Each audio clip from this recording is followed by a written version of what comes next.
Good afternoon, everyone, and welcome. My name is Steve Torsa. I'm the founder of Wholesale Investor and Capital HQ. So today I've got a big session lined up. I typically do these sort of updates twice a year, and the last time I did it was at the end of January, and little to say, not much has changed since then. And obviously I say that with a lot of sarcasm because so much has changed in that time. Today is a bit unique, and obviously and I'll sort of mention it as part of it, we're going to be doing a session with Giles, sort of talking about what's happening on the private equity space, ETA, business succession. And then we've also got Marcus Ainger as well, who's going to be coming on and probably going into a bit more of a deep dive about what the sort of tax changes mean from both an investor and a sort of executive or sort of founder perspective. So just before we start, just going to show a quick little video. Let's give you a bit of insight as far as what we've got coming up with our upcoming Venture and Capital Conference.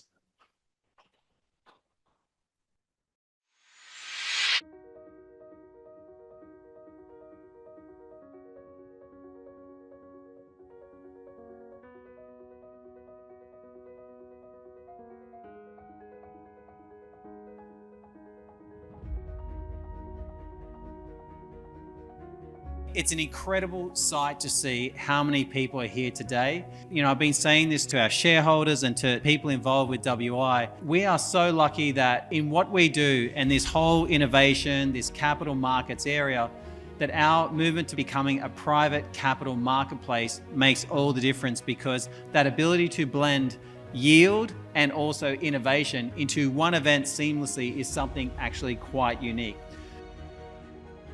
Well, it's been a fantastic day so far, of course, and really interesting in terms of the range of speakers, because what we see at conferences like this today is that there is such a strong cohort of people who are interested and engaged, making sure that innovation becomes part of the core strength of our economy.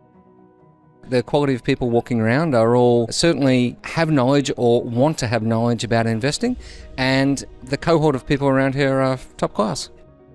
It really highlights how much our startups and our companies in Australia have to do to be able to attract capital. I think there's a constant need for that. So being able to educate investors on the opportunities and the risks so they can make informed investment decisions, then it's great to see, the wholesale investor doing that. I found that it's not just about me explaining to potential investors about pod, but it's also learning from a lot of the experiences from very experienced investors and other exhibitors around some of the things that could work even better. I've found that really heartening and enlightening. Steve from Wholesale Investor, he's been around the industry a long time. He understands how to network, he understands how to bring people together. Experience has been fantastic. We have collaborated with so many amazing people. Surprisingly, like people in our own industry even, lots of guys who have real specialties that are going to make some great partnerships. We came seeking finance, but we're going to leave probably doubling or tripling the size of our app by incorporating other people's tech and other ideas and things and collaborating together, which is something we were not expecting. Yeah, I highly recommend anyone to get involved with you guys. It's been a fantastic experience. These venture and capital conferences are always very good. The people you meet and old connections who are here. Great to see some of the very early stage companies that we've seen come through the wholesale investor network, now going on to the next stage and growing and doing incredibly well in the market. Everything we're thinking about now is that how we can help our ecosystem, whether you're an advisor, whether you're an investor, or whether you're a founder, to actually extract more from our ecosystem, but obviously in a win-win way. I said we really want to open ourselves up as a marketplace and help people create other financial opportunities.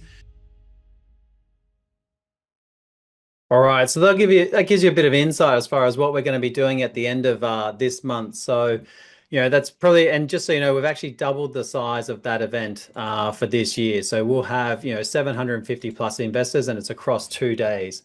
So these are the topics we're going to cover today. Now, I am covering a lot of areas in a short period of time, so I'm not going to read them all out, but these are the topics we're going to be going through. And then at the end of the session, I'm going to give time for Q&A, because I know, and I specifically said to Marcus, I put him at the end because I know a lot of you are going to have questions around what's happening on the sort of capital gains changes and taxation budget front, etc., and how it could impact you. So obviously the disclaimer, nice, red and so forth. And by the way, I always get asked, will I be sharing these slides afterwards? Yes, I will be. So I'll be sharing those slides after, and also we'll be sharing the recording as well.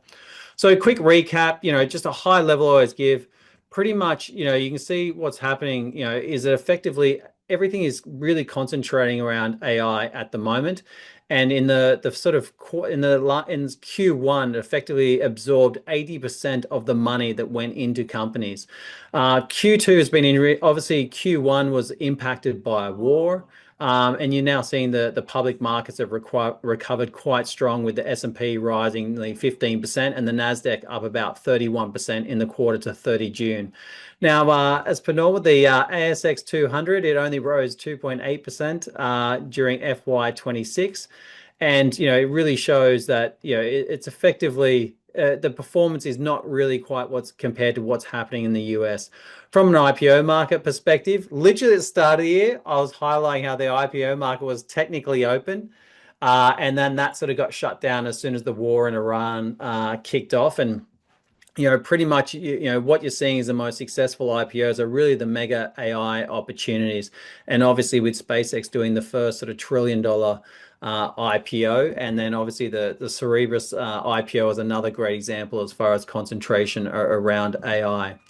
So the key drivers taking place at the moment, these are the five areas that I'm going to be covering across my presentation, and then I'll do a breakdown for each area as far as what's happening across venture capital in Australia and globally, what's happening in private equity, private credit, and then obviously, just my general observations. So for me, I think this is one of the most, consequential moments when it comes to private capital. And, obviously Marcus is going to be diving into that. And by the way, I've got natural light on me. So as it gets a bit darker outside, you're going to see I'm going to go a bit darker with the presentations. I need to get a light in front of me. So the force one that's really taking place, and I'll talk about the 5 different forces, is that, obviously the macro storm, the war with it's effectively got an unknown ending, and there's so many different, aspects to it that make it very difficult. Even though there was supposedly a ceasefire, there's literally announcements today of sort of bombs landing and footage of that as well. Oil has basically gone back to, hovering around that sort of $70 mark, which was the pre-war price. But obviously the inflation has sort of, basically stayed, and so has the risk premium, and that's obviously going through the markets at the moment. From an Australian perspective, inflation sitting at 4.6% and rising, even though the sort of, Treasury keeps putting out that they expect it to, and even the RBA as well, expect it to sort of not go that much higher, but sort of are predicting around that sort of predicting that around that 4.8%. And then interest rates, again, so 4.35%. I wish I had this presentation maybe at the end of tomorrow, because I've got a great session with Warren Hogan tomorrow, where I'll get a lot more update on sort of, his perspective on what's happening. But that's sort of where it's at the moment. But fundamentally, all these things, really are forcing most investors I speak to rethink their thesis. Force 2. Now, again, Marcus is on here to sort of talk about this in greater detail than me. I just want to highlight that this is what we haven't forgotten, as business owners, and also, as investors. Effectively, the wholesale investor test reviews, I definitely haven't forgotten, nor the sort of changes that are going for the unrealized gains on SMSF tax balances for above $3 million. And also the changes to employment laws are just making it increasingly difficult for SMEs. Like you said, even with the carve-outs and so forth, we haven't forgotten these aspects. And, we've seen, it feels like every year there's new policy that comes down that sort of creates friction, in this sort of private market space. And now it's also moving to how it could potentially impact the listed market. So I won't cover this in too much detail, because most of you sort of know this, and you would have seen all the headlines now for months and months and almost years as far as talking about Australia's productivity slump. The key things I'll really highlight is that in my conversations with people, the 2 things that effectively get brought up the most is that labor laws are just becoming even more and more complex and harder. If you're on any newsletters for any employment law specialists, Like, it's just relentless, the amount of updates that they keep coming out with, and it's just endless anxiety for operators really around this as an area. And then also the rising regulatory red tape for SMEs. This is also something which is being talked about more and more. Again, there's no regulations that are being removed. There's just new ones that are consistently being added. And it seems like this is the path of this government, where it just continues to grow. And then likewise, this is also, in many ways happening at a state level as well. And, there's really, unless, those aspects, are fixed, it's going to be very difficult. And whilst Australia keeps on saying we're at full employment, there's obviously other reasons, you can highlight for that. And this sort of leads into why we're still in this higher for longer economic reality, where there's three structural forces, and that is the immigration and temporary visas. And again, this has been on the news. Everyone's seen a lot of this sort of stuff. But it's just the reality. Like, you sit there and go, how do they actually bring this down? And it's very difficult when this is sort of the underlying sort of structure that they have to operate in. So you've got immigration, temporary visas, government spending, expansion, and that's been the real big one that's driven the job growth. As far as most of the new jobs are actually coming from what they defined as non-market employment opportunities. And, effectively, it's not coming from the private sector. And then you've obviously got the NDIS spending growth, and that's, obviously in all sorts of media for a bunch of different reasons. And actually, we're going to be showcasing a company that's got a really good solution at Venture and Capital, in the NDIS space, which is pretty cool. So that's growing at 3% per year, but it was down from previously at 10%. Now, in the budget, that was promoted as savings. Like, they were promoting savings of, what they were going to spend at 10% down to 7%, but it's actually still increasing at 3% per year. And, you can see how, that is going to basically be an underlying factor when it comes to inflation and interest rates. But as I said, I always try to do my best as far as give signals, right? And these are the signals which I've learned from sort of chatting to all of you, and sort of, my own sort of thinking about it. Ultimately, the signal for investors is greater taxation, number one. The disincentivizing of risk, I think, is the really big one. Now, of course, there's carve-outs that are going through the process at the moment. There's another consultation process as well. And that has its own complexities. Like, the startup carve-outs is just, again, it adds layers of complexity which have no logic to them whatsoever for anyone who's an operator or an investor actually in this space. So there's still a lot of work that needs to be done on that. And, I know I've had people make the commentary, but with this, we're likely to have a change of government in 2 years. Well, unfortunately, for us that are operating and need to make strategic moves now, that's not that comforting to know that. You also know that nothing is off the table for future government requirements. Again, highlighting back to what we haven't forgotten. And said they keep on highlighting, is it death taxes? Is it SMSF taxation changes? Because there is over $1 trillion sitting in SMSFs. But I think the real signal for everyone is that there's literally no expected productivity gains. And actually, and it was Ross Garneau that highlighted it, is that effectively redistribution is the focus, not actually. So this is the pie. We're going to look to redistribute the pie. We're not going to look to grow the pie, right? And that sort of, counters what I'm about to talk about when I talk about sort of AI and what's happening on that sort of super cycle. So this is sort of frustrating for all of us. And by the way, it's crazy that since the video was on, I've had nearly sort of 3 times the amount of people join the session. So welcome to everyone that's new coming on.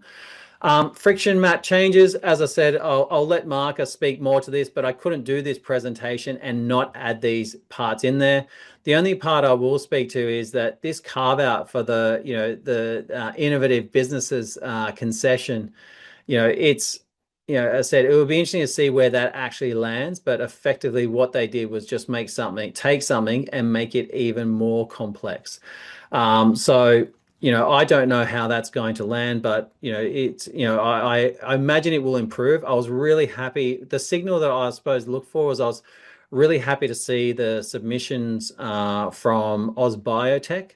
was a lot more proactive, and obviously that will then roll on to impact the R&D tax incentive tightening as well, because again that's going to massively impact our life sciences, medical devices, and deep tech areas that rely on those on those sort of on those programs or those rebates as part of their sort of funding solution.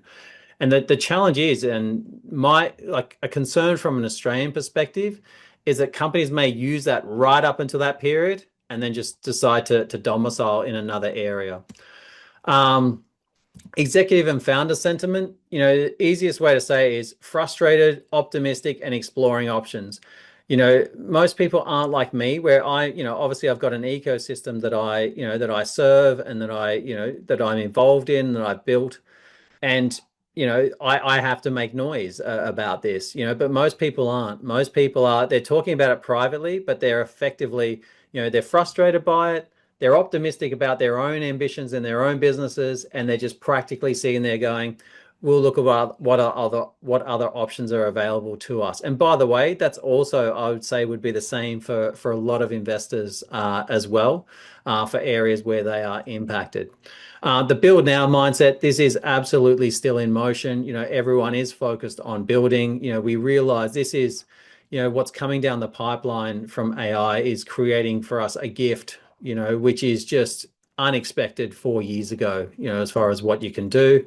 And again, just highlighting that, founders are now focused on international, obviously doing whatever they can locally, but also now placing more of a focus on international, strategic, commercial, and investment opportunities. And as I said, it's not like they're making, there's very few that are making noise about it on LinkedIn, on X, in the media. There are some that are, but the majority are just quietly going about what they do and exploring their options. Force 3, one of my favorite ones to actually talk about. So the AI has become infrastructure, and the Capex Supercycle. This is the largest tech build out in history. You realize as this comes down more and more, and I love some of the work by Peter Diamandis, where he keeps on just sort of reminding that effectively we are moving into the era of abundance. And likewise, I highlighted this from some of the work of ARK Invest, where they sort of highlighted that, historically, real GDP growth hovers around that sort of 3% mark. But with the convergence of all the technology platforms that are coming down the pipeline, effectively, the expectation is that growth could accelerate to 7% annually. And there's got a great history timeline as far as how you move through the different industrial revolutions and the impact that it actually made. So it's worthwhile doing a bit of a deep dive on that, because you realize that regardless of how much dumb stuff continues to happen at the federal level, this innovation focus is going to accelerate real wealth, real money creation, and it's also deflationary at the same time. And so that focus of moving from scarcity to abundance is really going to be a focus for most companies, for most business builders, and also investors, as this actually starts to play out more and more, and these technologies go through their S-curve adoption, which is very common with technology. The one that sort of blows my mind and sort of I endlessly think about is AI agents and also digital infrastructure. AI agents, just working with them, day in and day out, you just get blown away. Like every week, I'll show my team something that absolutely blows my mind. And I'll sort of talk about where I sort of see this heading shortly.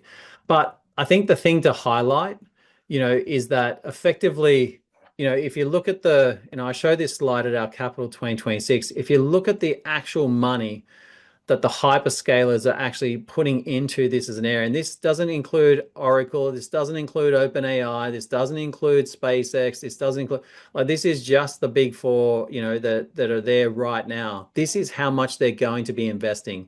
So they're going to be targeting nearly $700 billion of investment this year alone into AI infrastructure. And what's really interesting about that is you think, where on earth are they actually getting this amount of money from? And obviously the businesses, they're very profitable businesses, but the free cash flow, they're now starting, if you think about where it's coming from, well, it's coming from, one, their free cash flow. And you can see the kind of, free cash flow that each company exhibits right now. right? And you think, well, how are they spending that amount of money when it really their free cash flow isn't equaling that? What was really interesting for me in preparing for this was I wanted to understand how much money they're actually raising. And what was my trigger for this was noting that while SpaceX was doing their IPO, was that Google quietly announced an $80 billion capital raise themselves. And they had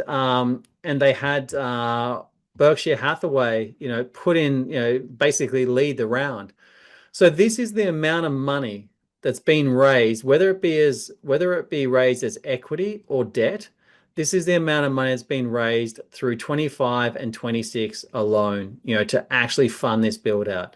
So the debt markets have obviously been very generous to the big sort of hyperscalers in this actual build out.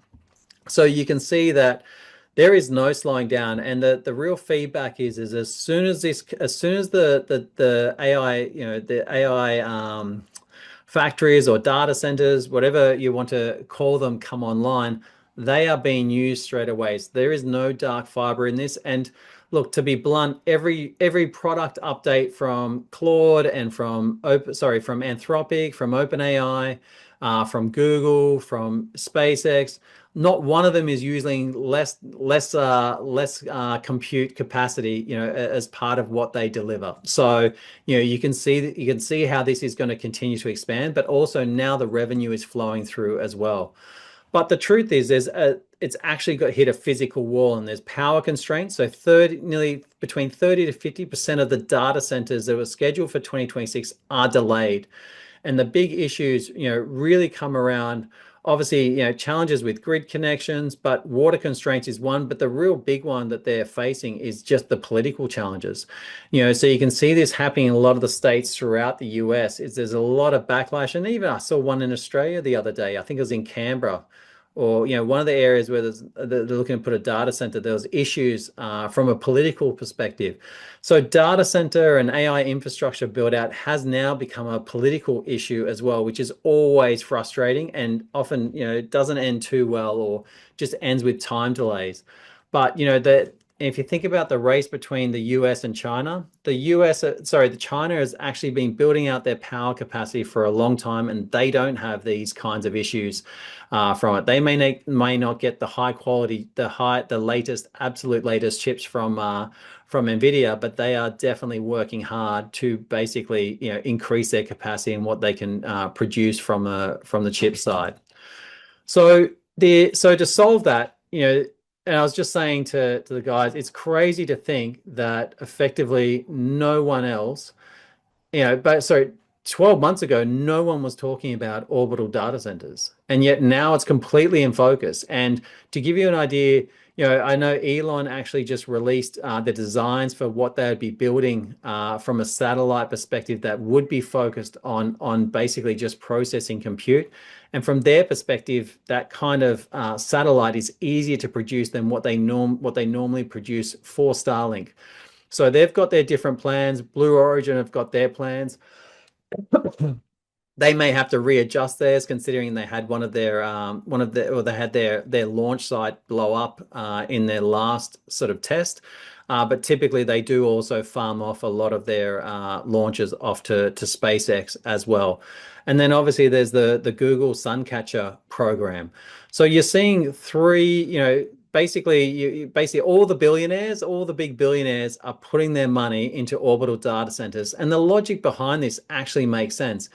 Whether it takes them, I know they've sort of been hype about, 3 to 5 years, even if it takes 7 to 10 years, or even 5 to 10 year mark, it will be logically faster than what it typically takes a nuclear sort of energy site to be built up and to go online. And then likewise, if you think about the challenges they're having with data centers sort of on land, then also, the time difference isn't that much, but all the restrictions that they face, they don't have those issues if they're doing it in space, and they get 24 hours of sunlight all day long. And a lot of the heating issues are also solved just because it's in space and it's obviously a cooler environment. But obviously there's going to be a bunch of technical issues to solve as part of that. But if there's three companies that you can sort of, or at least two of those three companies that you can sort of bet on that can solve those technical issues together, it would be Google and it would be SpaceX. So AI agents, I said, I've been talking about it, pretty much for the last sort of 12 months. For me, it is incredible what you can do. Obviously I've been using Fable 5 since it got released. Before that, Opus 4.8, Cowork and Codex are absolutely incredible. If you're using AI and you're not using the AI applications, not just the browser base, actually use the applications, it's an absolute different level of experience as far as what you can do. I was so proud of myself the other day when I ran a project for an hour and 40 minutes, and as a non-technical, that was impressive to me. The next layer that I can see coming down the pipeline, and it sort of got leaked at the start of the year, but the real big one and the real signal again was in the SpaceX IPO documents. They talked about the TAM for enterprise software was going to be at $28 trillion that they were going to be going after. Was it 28 or 24?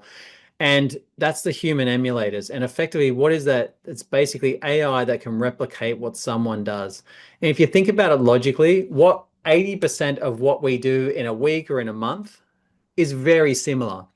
So what is to stop AI watching you for that period and being able to replicate that? That's effectively human emulators, right? And you see, there's reports of obviously Meta doing this. Obviously, SpaceX AI have been doing this for quite a few months. They were ones that leaked that was a focus. And you can bet that Anthropic, Google, and OpenAI are also, relentlessly focused on this as well. Enterprise AI has been something new that's come up for me and it's got me interested. Obviously, I've been working with Ken Shaw from Sapiens, and he helped us build our AI agent on top of it. The interesting thing that really brought up for me is that, one of the big concerns that's being talked a lot about now is the issues related to data and the leakage of data going back to the models. And I'll cover that also a bit more. But the enterprise solutions are becoming in focus, and they do offer some significant benefits over just the models themselves alone, in that you can access all the models, but they can add different layers on top of it. Like one of the things that blew me away with Sapiens is they've got agents on top of agents working together. And also some of the aspects around scheduling and so forth, and the quality of output, it can sometimes be better than just the models themselves, because they can take the best of the different models and bring it together, in what some of the outputs that you actually have. So that's been a big area of interest. And then this next one I think is most relevant to all of us is that we've all got our own IP. We've all got things within inside of our businesses that can be productized in some way. Now, for me, what you're going to experience with our AI agent that we release is effectively my IP based on everything I've learned for 17 years and all the data that we have learned from operating in the private market space. And the reality is everyone has that. And I think that's going to be one of the biggest financial opportunities for all of us within our companies and within ourselves personally, is that the ability to build AI agent related applications based on our internal IP. And I can imagine that at some stage there's got some sort of agent marketplace, where you can sort of lay that out. And as product builders, we need to sit there thinking about what do our businesses look like 12 months from now, 24 months from now, because the usual website interface may not make sense. And you can see people like Jason Lemkins, who's just relentlessly talking about he will not buy software unless basically the APIs work with his AI agents. And that's probably going to be the practical way in which we're going to be thinking about our businesses and what we build from our products going forward. So the other part, and last year I sort of highlighted how much revenue, and funny, I remember I put up when Cursor hit $100 million of revenue. I think they're now at somewhere between $4 to $6 billion of ARR since then, since they got acquired by SpaceX. So if you look at the previous model, it was really tied towards, the traditional tech model was really tied towards headcount. And effectively, if you want to grow revenue, you also needed to grow headcount. So the AI native models have really decoupled from that. And that's got to be the focus for all of us, again, in how we think about our businesses. And effectively, it means that instead of thinking about individual roles, it's really about how can we create high impact, team members or hire for high impact roles where it is effectively AI augmented or AI agent managers. But the crazy part is to see that these guys are pumping out anywhere between $2 to $18 million per employee from a revenue perspective. And that is absolutely mind-blowing when you think about it as far as why. And this goes back to the thesis around the era of abundance. And you're seeing it in the AI native models as a first step. So, this is pretty exciting. And what's the concerning part and also the interesting part is that the AI leaders are really taking what they learned from watching Microsoft, Google, and Amazon, and effectively they're observing the data that takes place within their platforms and then basically building products to where that data is going. And I'll give you a perfect example of that. So Claude Code is the result of basically Claude seeing how many tokens were being used by Cursor. So when they saw that, that's when they started thinking about building their own harness, to create it. And that's obviously been one of the biggest revenue unlocks for them, is the building of Claude Code, and then creating one for non-technicals like me, where it's focused around Claude Cowork. So it's really data-driven analysis, and then it's opportunity alignment. And that is, and I was going to say, in the last week, they've highlighted that Claude, as an example, they've been going out to all the big biotech companies and trying to do partnership deals with them where they provide all their data. And then obviously they want to work on solutions together. But you can really see that, and I'll take this through in the life sciences area we go through, that basically in doing this, what they're trying to do is you can see that all of them are focused on life science, or big pharma as an area for their own growth opportunities. On the robotics side, physical AI, there's some incredibly cool stuff coming out.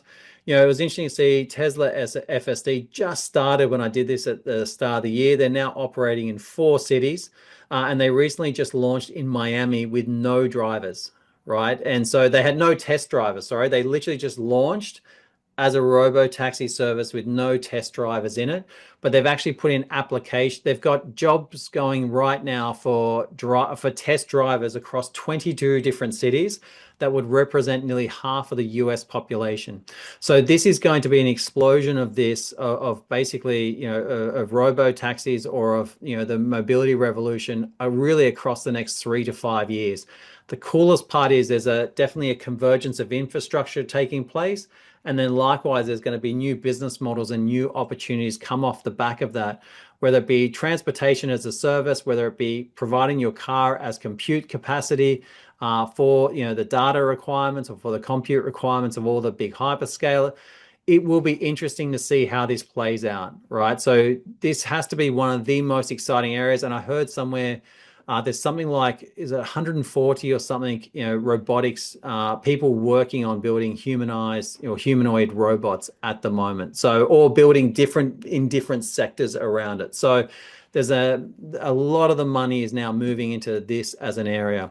So the impact, it's literally, I had this slide. This is basically the impact. Effectively, AI agents are dominating the conversation. Entry-level roles are becoming harder and harder to get, with increased challenges in that, or increased unemployment in that area. But the big one is the decoupling of growth and employment. For the first time, and it literally started the moment OpenAI released ChatGPT, and there's a beautiful chart which shows that effectively there was a decoupling between growth and employment numbers. So keep an eye on that. So the next stage of AI acceleration, these are the ones that really interest me the most. I said, whilst it's cool to talk about all the great stuff Claude can do, when we start seeing more and more life sciences and healthcare breakthroughs, like that is a massive $1 trillion industry. Like energy is a $1 trillion industry. AI is obviously already a $1 trillion industry. Life science and healthcare is the really big one. And you'll see the focus go from basically effectively sick care to proactive healthcare option. And you see that in a lot of the personalization of health solutions. You saw recently Everlabs raised another $65 million. It's a great example of where that's actually going to go. The other really exciting one is the science, maths, and material breakthroughs, because that will also start to make significant changes and leaps for humanity just in general. Personally, I'm also fascinated about how it could rewrite history. I think that will be interesting to see as that sort of unfolds. And then the NVIDIA Vera Rubin, as this starts to be released now, it just unlocks a massive amount of potential going forward. There was a lot of challenges with the Blackwell, but in the NVIDIA Vera Rubin just offers a whole new level of potential opportunity. And there's a great breakdown from Jensen. It's worth watching, where he breaks down how they're trying to maximize at every single part of the process, not just in the actual chips and in what they deliver in itself. It's from the cables to the transmissions to the chips themselves, likewise, and obviously from an energy perspective too. So yeah, okay, so that was earlier.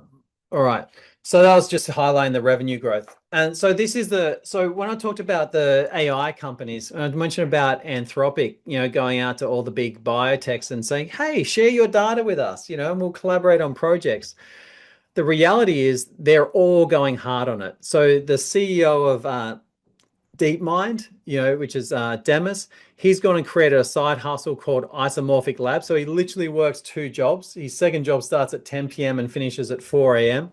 OpenAI has made a greater than $1 billion investment in that, and obviously provided tools now for hospitals and working with big pharma as well. And then likewise, Anthropic is they're acquiring companies in the biotech space and also facilitating data collaboration. So that is going to be something for everyone to focus on. It doesn't get much media coverage, but you can see these deals happening in the background, and they're happening consistently.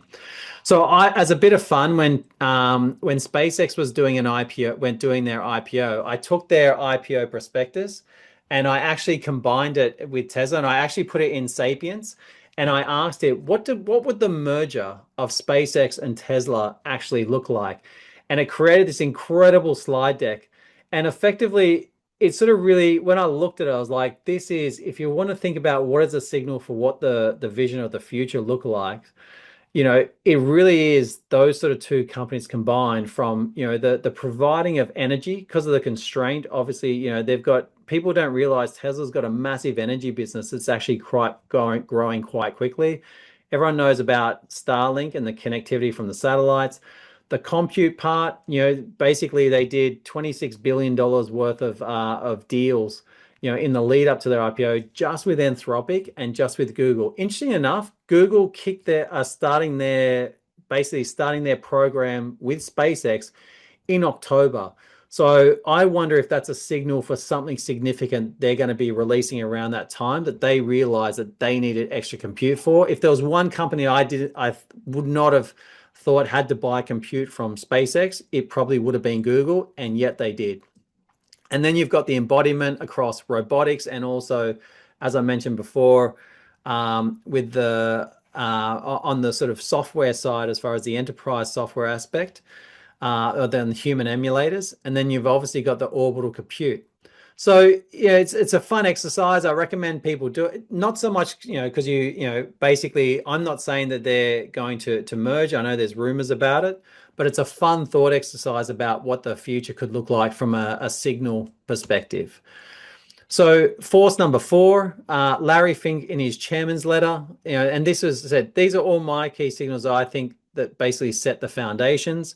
He announced that the 60/40 portfolio is obsolete. And the reality is, when he speaks, markets move.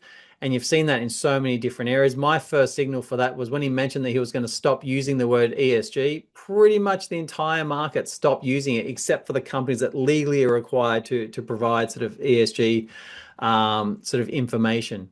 But the interesting part in this, what I'm highlighting, is that on the private market side, he really highlighted the democratization of private markets. And that obviously was something that I was personally interested in. He highlighted that tokenization is the engine of democratization, right? Which is something that we've been covering now for some time. And also, that tokenization also democratizes access for higher yields and higher returns. And that's often because a lot of that middleman, that regulatory, a lot of the sort of, I suppose, costs that fund managers or that product providers, have to absorb in the financial space can now actually be passed on to the consumer. And a good example of that is something like stablecoins, where they can provide the biggest backlash to stablecoins is actually being from the banks because they can provide greater returns than what the banks can. So very, very interesting. So the key part when I'm highlighting about digital assets, the crossing the institutional threshold, the biggest signal for me was when ICE, which is the owner of the New York Stock Exchange, took a strategic stake in OKX, who's actually going to be one of our sponsors at Venture and Capital. That was super interesting for me because it really highlighted that convergence of traditional and also digital financial markets infrastructure. And when you think about those two companies combined, you can really see what the product set will be, is likely to look like going forward. And interestingly enough, one of the biggest growth areas that got highlighted at our last Capital 2026 area was this area of perps, which is the ability to trade digital assets, which are effectively like the big sort of listed companies in the US, right? But through actual, digital exchanges, or crypto exchanges. Asset tokenization, BlackRock has emerged as the largest issuer of tokenized treasury products. I did read something, I think a day ago, where I think it's either Coinbase or someone has now passed them. It's just around the same amount. So tokenized treasury products are becoming more common. And then likewise, the regulation in Australia is starting to mature. And I know basically OKX actually did a lot of work in that area. Stablecoin adoption, I said I've been highlighting for some time now because most people aren't aware that there is more transaction going through stablecoins than there is going through Visa and MasterCard. And if you want to understand how much money is to be made in stablecoins, go and have a look at some of the reports about the profit of Tether, the amount of revenue they make, or the amount of value per employee, and also the revenue they make per employee. It is insane when you compare it to someone like JP Morgan. Interesting, in one of the reports I read that actually OKX did was that effectively 47% of crypto holding SMSFs allocate greater than 50% of their fund to digital assets. So a lot of the growth in SMSFs has come from younger investors, and one of the areas they're looking to hold their money is in crypto. This comes from Jamie Coots. I went to a breakfast that he was presenting at, and this absolutely blew my mind, but was also in alignment with what Larry Fink sort of talked about. But, I'm a big believer in the potential of AI agents and basically agent-to-agent commerce. And Google's released protocols in this area. And it's going to be something we're going to get more comfortable with over the next sort of 5 years, that agents will be doing commerce with each other.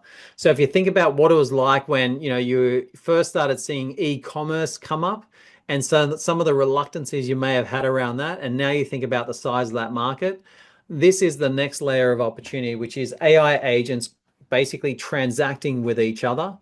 And this one slide gives you an idea, and shows you that, even right now, that effectively 96-1 of transactions is between non-humans versus actual human interaction transactions. So it is crazy to think that this is scaling so fast, and effectively, how we think about what we're building from a product, not only agent, how we think about making it visible in visible in the actual chats with our sort of chatbots and so forth, but also how they'll likely how agents will transact with each other. So trends. I know I'm covering a lot very quickly. Hang on, let me just take a quick water break. I always say when I do these sessions, very rarely do you get to sit on a session where you're covering venture capital, crypto, AI, private credit, private equity, all in one session, and also this time politics. So trends, effectively this really come from the insights we learned when we did our investor survey, and it still really sits there, is that effectively the high conviction sectors are really dominating the interest. The preferred stage, as I said, seed, Series A, pre-IPO, and even seed where there's exceptional founder quality. So that really been there, done that sort of track record. Number one frustration is liquidity and exit options. That sits at 52%. number one decision factor that investors are looking for is the management track record. And if the last 6 months are anything to go by, it gives you an idea as far as, how important that is.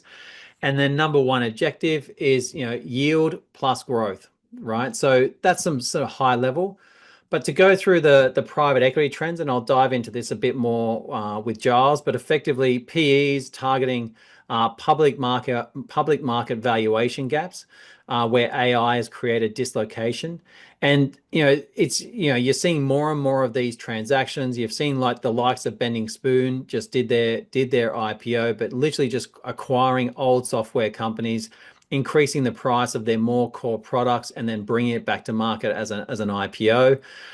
Take privates are still common, carve-outs, and founder succession is probably the one that I think is most interesting. And then likewise, infrastructure like asset. But effectively, AI is now being used as an underwriting tool, but also a value creation lever through all the different ways that it can actually increase margin. And the real preference, and this has been also interesting for me, is a lot of the investors that I spoke to on the innovation side are now also looking at private equity or looking at ETA or business succession as an area of focus. And there was literally an article in the AFR today talking about how many businesses need to go through succession or transition over the next decade, and how poorly they are set up to actually do that. So yield has investors focused. Obviously, residential development. There's obviously there needs to be a solution for funding the supply solution. We're seeing, even at our Capital 2026 event, you're still seeing lenders providing double-digit returns that are backed by assets with a structural demand. So that's obviously caught a lot of people's attention. On the commercial real estate side, I said there's definitely a bifurcation. So it was really interesting. We had Centuria present at our last event, and he did this great talk about effectively how the supply for commercial properties in the Sydney CBD, and how they are not going to be able to keep up with demand, as either a lot of sites are taken offline with not enough new sites coming online to basically replace them, especially the higher quality assets as well. And then the last one is there's been increased interest around SME growth access. There's a lot more providers now coming out for commercial lending, providing all different types of structures and opportunities sort of in that area. So I'm consistently seeing that as a focus of interest from investors, but also new product providers coming on board. One other one, it doesn't really make the stats because it's not that big an area, but I've really been surprised watching one of our clients, Deltine, in the motel space. They've done an incredible job to go from start to, on track to have $100 million worth of assets, in a very short period of time, when they sort of, started profiling themselves literally last year.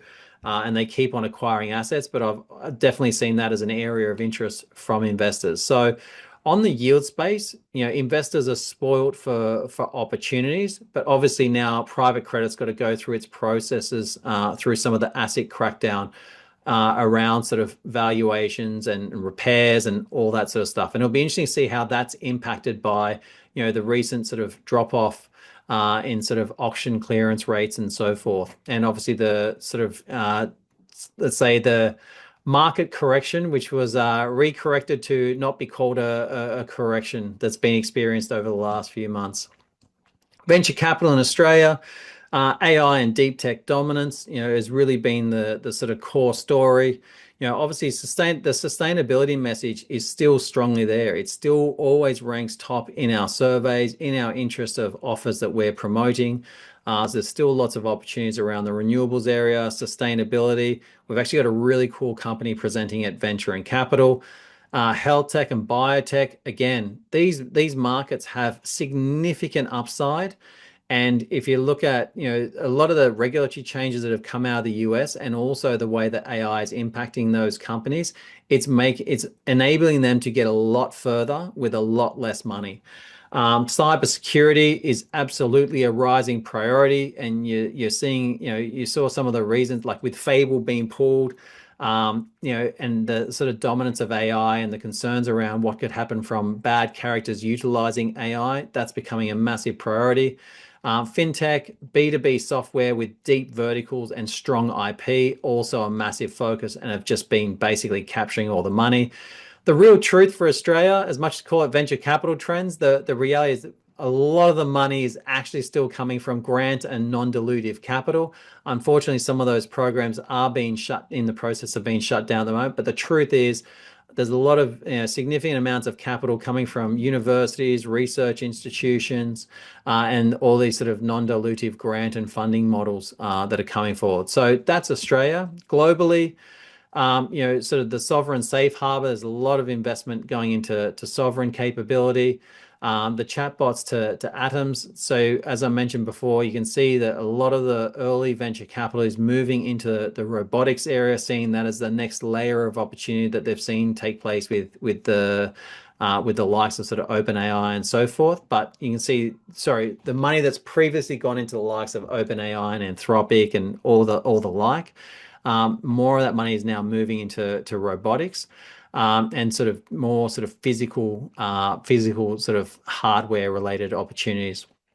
Genuine IP moats is super important in this space, and just everyone understands some of the issues that pure software companies have had, in that they're replicatable. So understanding what their actual moats are has become super important, whether it be genuine IP, distribution, regulatory, data, etc.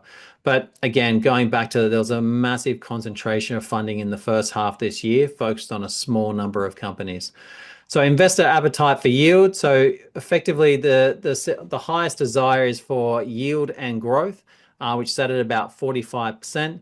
The return sweet spot for yield and growth sits at between sort of 12 to 18% IRR. And the yield, so investors are looking for between 8 to 12% in their yield opportunities that they're looking to invest into. And, effectively, we saw that at our Capital 2026. And even for venture and capital, I said to someone, we've got 43% increased registrations for our upcoming event. And so it's that combination of investors want either, high risk, deep tech opportunities, or they effectively want, some more of the sort of private credit or the hybrid opportunities that I was sort of highlighting in this. US, basically, they're still having crazy amounts of inbound investment coming in. They have since January 2025. Whilst the growth is cooled, is definitely not crashed. So their GDP come in at 2.1%, and obviously that is driven by the sort of AI infrastructure investment. It's hard to ignore the SpaceX IPO, especially given that the $1 trillion IPOs are all lining up. So whether it be Anthropic lining up for theirs, or whether it be OpenAI lining up for theirs, it is highly likely that in the next sort of in the next sort of 6 months, it's highly likely that we'll see 2 other $1 trillion IPOs. And then you can see the growth of the dominance of the NASDAQ and the S&P. And they just launched the Trump accounts, where they're going to be allocating money to every child and so forth, which I thought was actually a pretty cool initiative to allow the future generation of Americans to actually have an investment in the future of economy. So, basically that's the US, and also they've got a big focus on deregulation as well. And I can imagine there's quite a few Australian owners that would love that. Okay, so, just high level, I mentioned this beforehand. These are the things that come through from our investor survey, when we did it earlier this year. High conviction sectors is the focus. The jockey premium is important. Sweet spot for investors is seed, Series A, B, and also pre-IPO, or sort of later stage, sort of moving towards exit opportunities. Number one frustration is the lack of liquidity and exit. And then obviously the focus on private credit, whether it be direct yield, which is between 8 to 12%, or yield and growth between sort of 12 and 18% is the focus. So, and so basically what it all means is that, effectively, so I won't go through that because I'll highlight it, but effectively these are the things that investors want. They want conviction, but also they do want liquidity, and also they want yield, and also they're open to growth as part of a path. So just before I hand over, or before I bring on Giles, I'm just going to give a quick conversation about our upcoming Venture and Capital Conference. So as mentioned, we're already seeing it over 650 registrations for this. We will have over 750 investors across the 2 days. Day one is focused on innovation. So all the fun stuff, life science, deep tech, medical device, renewable energy, AI-driven companies. All that is going to be focused on day one. We've got an incredible lineup of companies that are going to be featured at that. And then obviously property and funds, property, funds, private credit, and then also yield is going to be the focus of day two. And again, we've got a great diverse lineup of opportunities. The cool thing about, what we do in the private market space is there's, whether it be the range of opportunities from motels, hotels, residential property, commercial property, industrial property, commercial private credit, whether digital assets, generating yield from digital assets as an area, private equity, or the ETA model, the entrepreneur through acquisition model, or business succession. All that is covered on day two. So it makes a really nice, diverse sort of list of what's going to be featured. And what I do my best to do is I do my best to curate opportunities that are in alignment with all the different trends that I am seeing, as part of it. So basically, if you're a founder or a fund manager and you are raising capital, then there's an opportunity for you to feature at that conference that we're going to be finalizing shortly.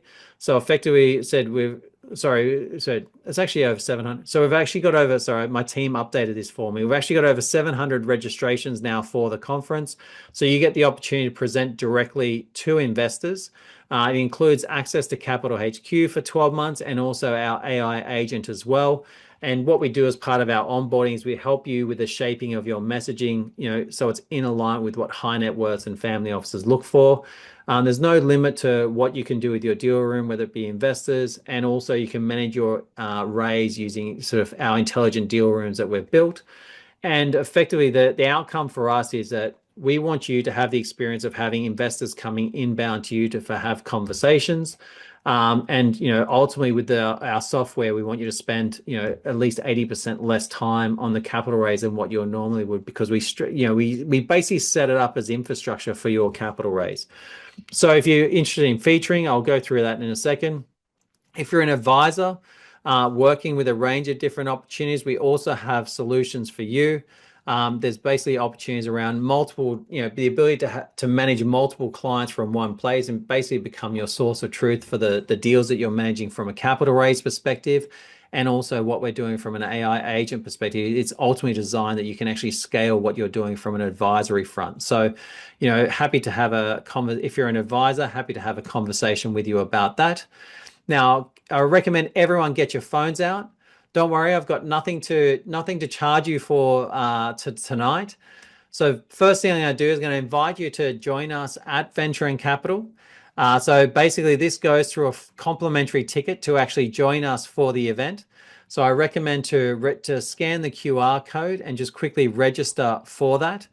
As I said, it's going to be an incredible 2 days. And, for me, when I saw the buzz at Capital 2026 just after they announced the change of seat, I just knew that what's so beautiful about our space is regardless of what's happening, it's an absolute bubble of optimism and basically deal making and so forth with it. But our 3 promises to you as an investor are: we give you access to curated opportunities that are unique. Number 2, high value networking, and then 3, access to insights from leading investment minds across their various areas. So that will all be a part of it. If you're an advisor and you're looking to grow your business, then I recommend scan that QR code.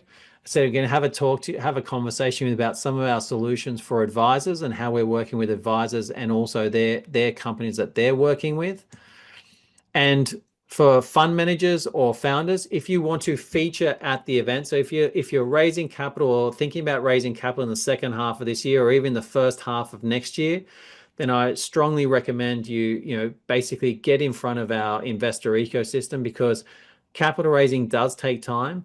And effectively, the more time you actually spend building the early investor relationships, or at least generating momentum in your capital raise, ultimately it helps you with your actual capital raising that you go through. So scan that QR code if you're interested in learning more about sort of featuring and presenting at the conference, and I'll have a discussion with you about that.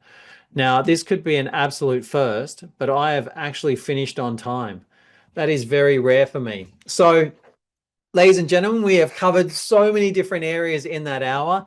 As I said, it was an absolute brain dump. You probably can imagine I spent a lot of time pulling this stuff together, to give you the latest of sort of what's happening. Obviously, you could spend an hour going through most of those different forces, in addition to what I covered on the slides. Now, what I'm going to do is I'm going to give a bit of an introduction. So I'm going to bring on Giles. There we go. There we go. You got me? I've got you, mate. Okay, so just going to give a bit of an introduction to Giles. So look, I've known Giles for quite some time. He was the founder of Rocking Horse, and basically, I watched him build that business. I met true story. First time I met him was at a Robbie Williams concert that we were invited to by Investec to go and join.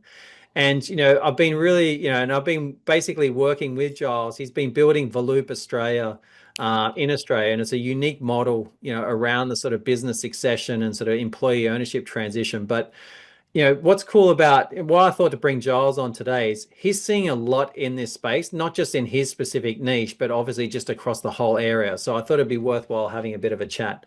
So as a first step, sort of Giles, for you, like what have you observed over the last sort of 12 months as far as the interest in private equity? And just think about all your contacts in your network, some of the ones that may have been focused on innovation or, in general. What's been your sort of observation about how many more people are starting to concentrate on this area of business succession or ETA or employee ownership? I mean, there has been, I can't tell you how many folds, 10, 20, 30 fold, more interest in this space. It's quite amazing. I mean, I read a report, would have been 12 months ago, and where I really, so obviously I met the founder of Voluup at a wholesale investor conference, as you'd know, Steve. You were very keen for me to meet him, and that would have been 2 years ago, and I went, yeah, sounds interesting. And then, doing some work with him and really understanding what the offer was, I was blown away by what he had.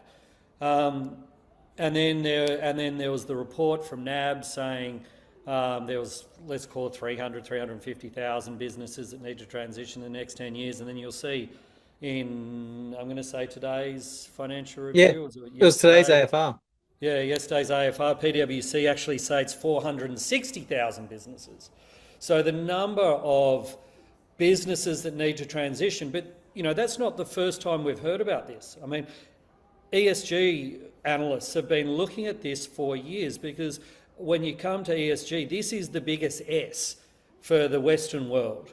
This is the biggest social issue that economies need to face in the Western world over the next 10 years, because the social impact of losing businesses, I've said this a couple of times to people. My father was I wouldn't say an entrepreneur, but he had a small Giles, business. someone's asked you to speak up a little bit. Oh, sorry, can you not hear me? First time I've ever been asked to speak up a little bit. He had a small business. That business was an injection moulding plastics machinery. Look, nothing to script, but he ended up shutting it down and selling it for spare parts, because he couldn't find anyone, and he couldn't get his staff to be able to raise the capital to be able to buy it.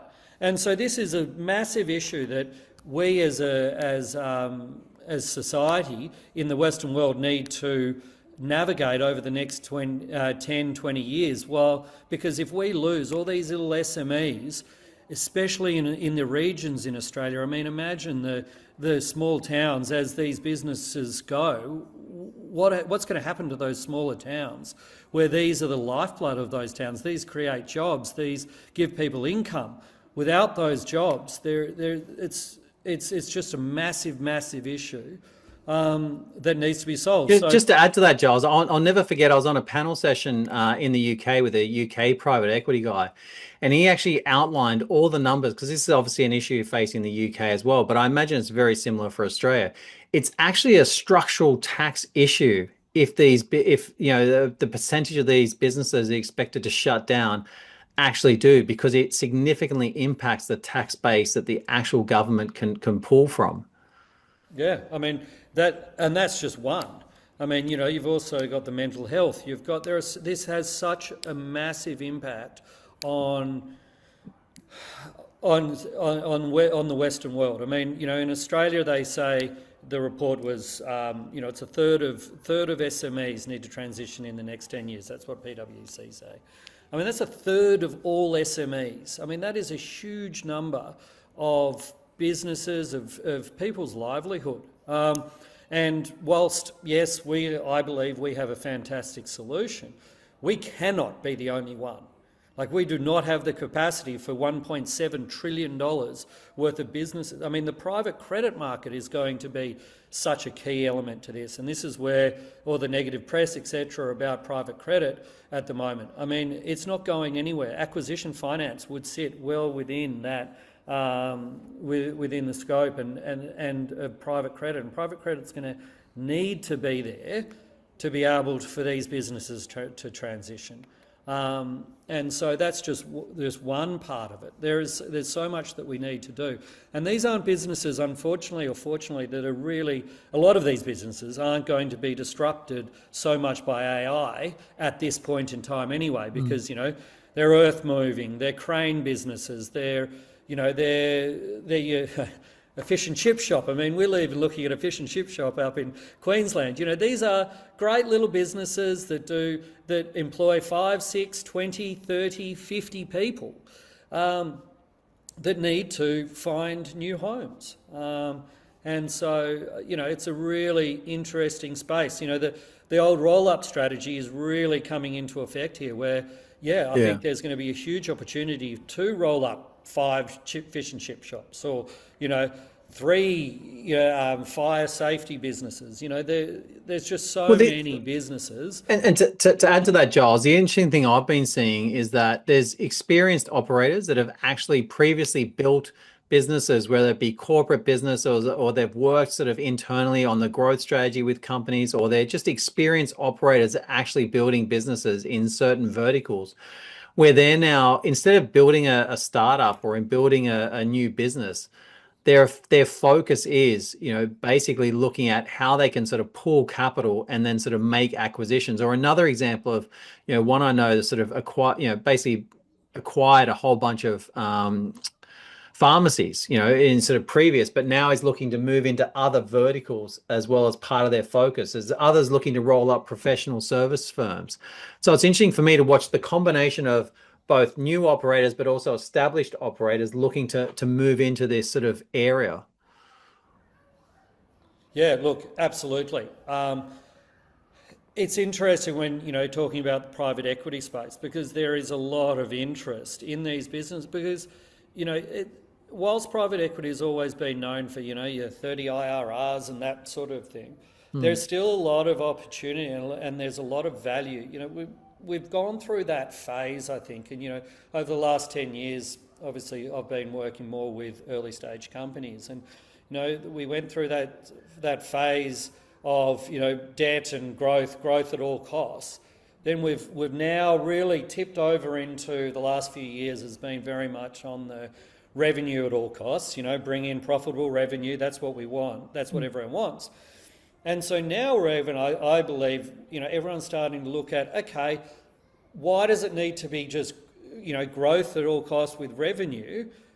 We can now accumulate businesses to build revenue through that way. And with all these businesses on the market, that I believe is going to be this next cycle, which is really, it's going to be a consolidation of a number of businesses to create the scale that makes sense. I mean, for me, the big question is what role do public markets play here? Because IPOs are still so tough and slow, and private equity is really Well, struggling. getting the IPO window right is the hardest challenge. Like I said, it was technically open at the start of the year, and then a war kicks off and it disappears in Australia. That is, but it's globally. There was a report yesterday that it's the smallest IPO market that they've seen in the last 12 months. Someone's just made a comment that basically they're seeing roll-ups now starting to happen across home services trades, such as plumbing and electrical. We're looking at an electrical one at the moment. I mean, they're coming from everywhere, and it's not just plumbing, electrical. I mean, they're already have been in the private equity sites. I think any ones of decent size. They're coming in very different areas where all these small little businesses where people have built good little businesses but need to exit. So it just makes sense to build on top of those and get them all together to get a decent scale out of them. And it's what are you exciting over the next 10 years to see where it really goes, because I think there's a lot of opportunity there. I was going to say in a few minutes I'll ask about the components, sort of talking about what you do, with Voluup. But before that, I was just like, the other area, we've obviously had Pete Seligman at our events, and and I've been to an ETA conference and was actually quite surprised at how much interest there is sort of in that space.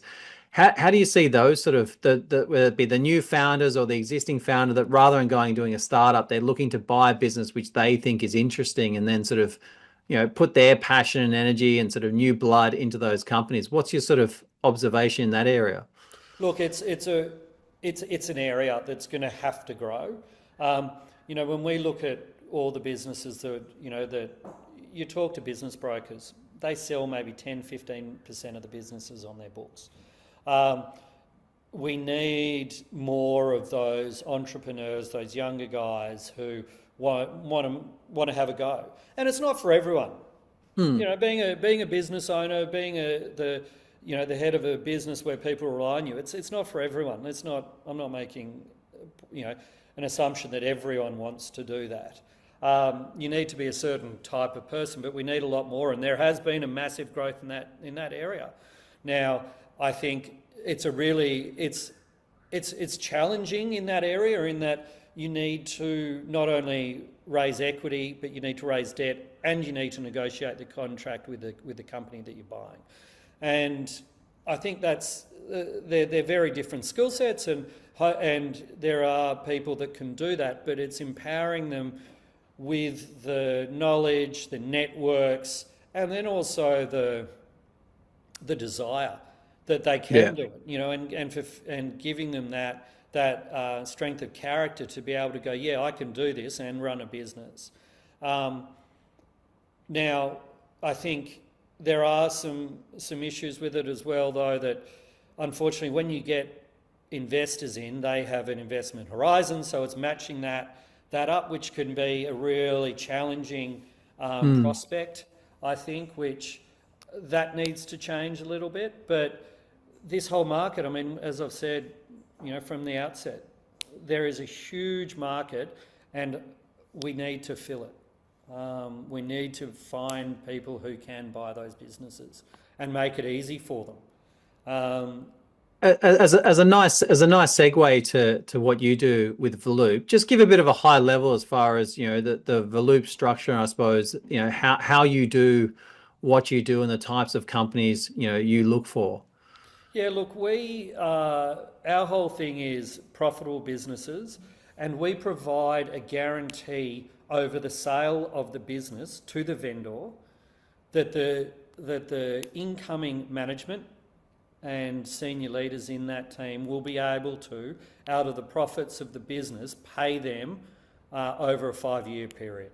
So basically, we are guaranteeing that the incoming owners, whether they're coming from management or whether they're externals coming in, will be able to run that business and pay the vendor the balance of what's owed to them over a 5-year period. So we use a guaranteed product, so a guarantee that has the backing of insurance and reinsurance to the tune of about £40 billion.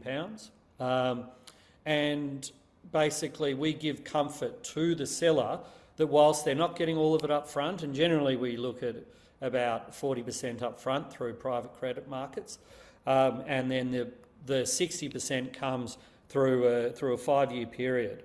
We give them comfort, but at the end of that 5-year period, they will have been paid through that, where they will have been paid the full consideration for their business. And if not, we do. And that's, you know, we believe that's one way of doing it. Now, is it the perfect solution? Absolutely not. Everyone would love to get 100% up front. You know, let's not be better. But what it does provide is, you know, a lot of these owners have built these businesses, have staff that they've employed, had long-term relationships with, and the one thing that we want is continuity. So we want those people to those people to still be within the business, and become owners. So the one thing that we mandate that every business must do is set up what's called an employee ownership trust, so that all the employees in the business benefit from the success of the business. And we do it because very few businesses fail when all the employees own businesses. I mean, the stats are very quite, you know, the numbers are very clear. And that was one thing that the reinsurers were very, very keen on, that all employees benefit from the business, because those businesses fail at a lot lower rate than when they don't. And so what businesses do we look for? Profitable. You know, that's really, you know, EV over about 5 million is ideal, anything up to 200 million, but basically profitable businesses. So we're not looking for thematics. We're not looking, look, we can't... You're not reliant on them overlaying AI and shooting the lights out? No. Look, we can't do gambling, tobacco, and the normal ones, but otherwise, look, we've got a really cool little fish and chip shop just up north of Brisbane that I love, that they claim has the best chicken salt in Australia. So, you know, what's better than that? So someone's asked, is there a conflict of interest between applying AI to reduce labour costs and using employee share schemes to refinance small businesses? God, Steve, I think that's a question for you. I suppose it depends on the outcome. Like very well. Yeah, I was going to say for the voluup model, I don't think there is, but it just really, I suppose it depends on the outcome of the owner. You know, the reality is it's, you know, people will look to utilize AI to either create efficiency in the business or create new revenue opportunities. So, you know, I don't think there's that much of a conflict, said, depending on, like, for you, it doesn't make sense if you're making them all the employees and then scaling them all down. Look, you're always looking for efficiencies, right? And this is what, you know, with any business, you'll always look for efficiencies, and you know, no matter what, in any time, that's always the way things are. But what we're also doing, you know, we're looking at we deal, obviously, you know, most of our deals at this point in time, and we've got you know, 30 something in the pipeline at the moment going through the process.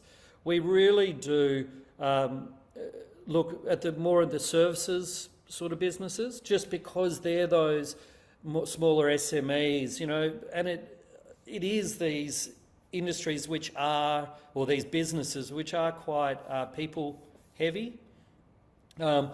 Restaurants, you know, we're looking at some restaurants. We're looking, as I said, at some media companies. You know, and so there's going to be a bit of, look, there will be some businesses probably will be quite affected by AI, and that the business takes that decision to what they do with AI and how they use it. But that's natural.